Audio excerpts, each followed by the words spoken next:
Although there are no particular stereotypes surrounding being a parking lot guy, and the stereotypes are kind of my subject matter that I like to go against in my books, Levels of Geekdom, Embracing Uniqueness, and future titles to be announced, I guess. I like to talk about parking a lot because it's something that I'm passionate about and it makes me really geeky. It's a really geeky topic. I like to talk a lot about parking, and I did a parking lot guy vlog the other day on Friday, and I kind of cut it short.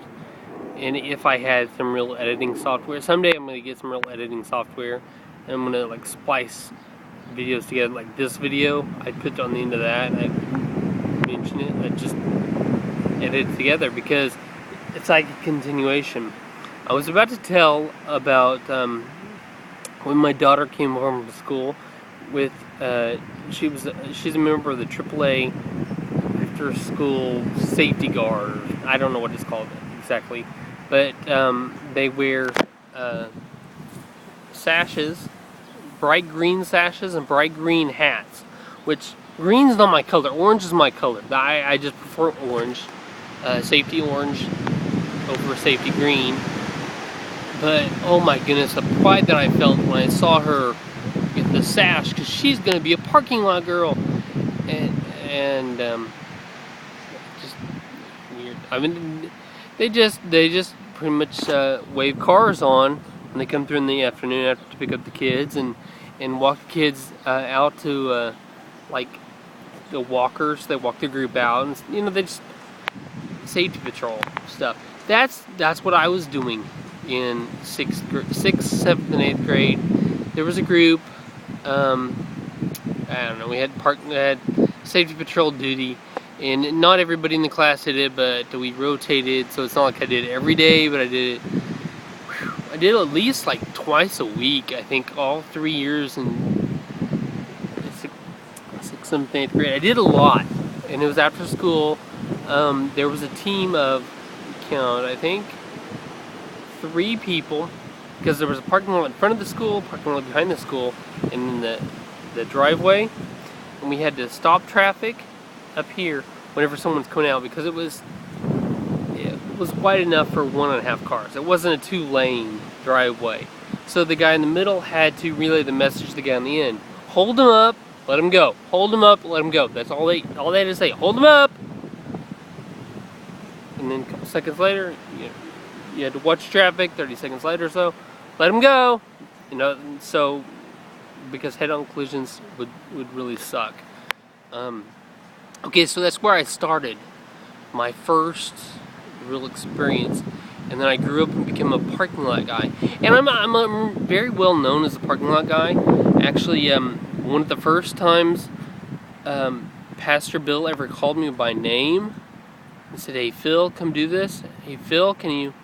It was for parking lot. It was Friday groceries, and since then I've been committed to parking lot, and a lot because of that, because it's a big deal to me when somebody calls me by name. I mean, I didn't know he even knew my name until then, and he didn't really. That was 3.5 years ago.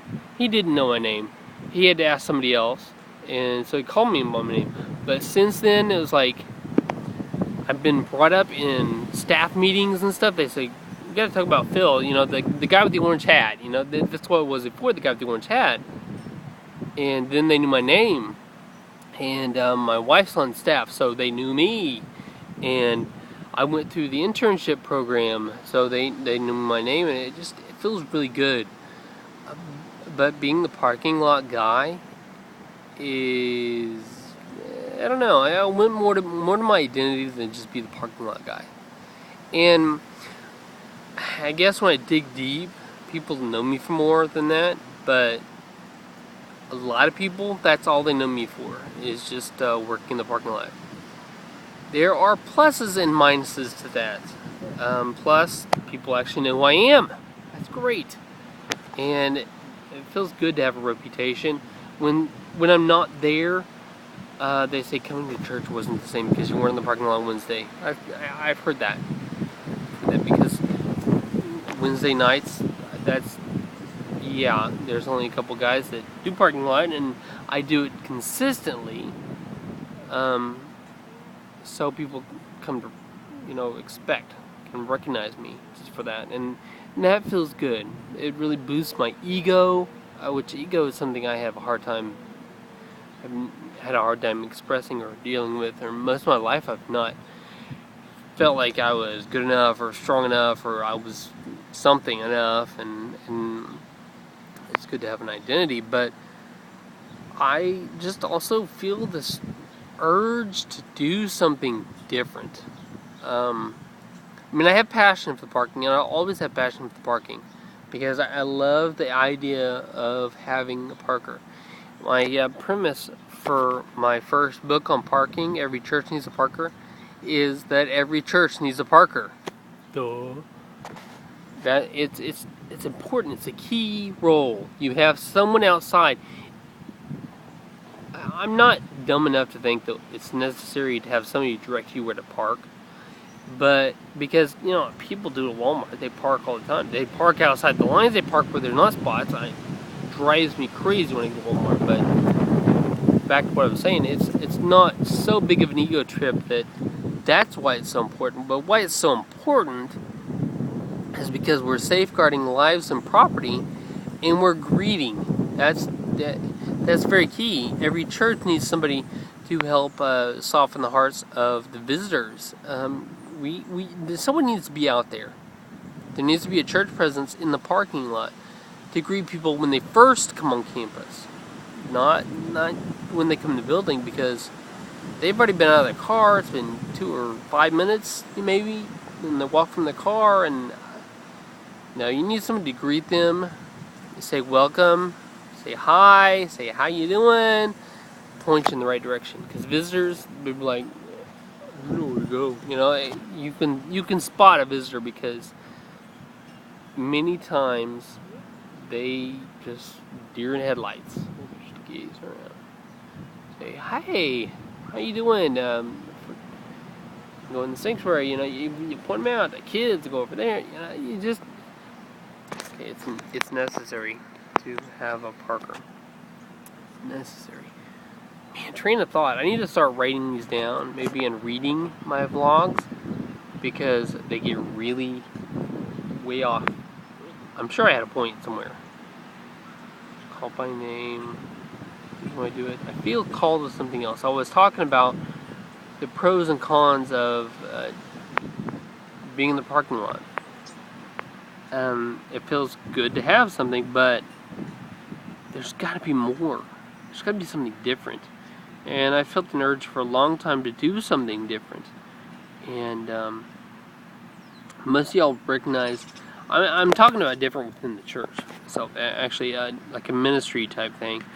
I want to speak. I'm not ready to lead people, really, pastor. That's my end result. I want to pastor, and I felt the call to that. But every time I reach toward it, something inside of me says, not yet. I think that's the Holy Spirit saying, not yet.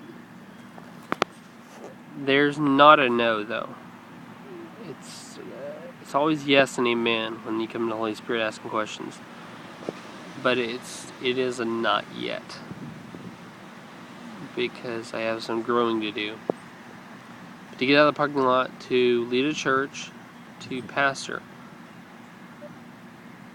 I can get something else, but I'll put it in the next video.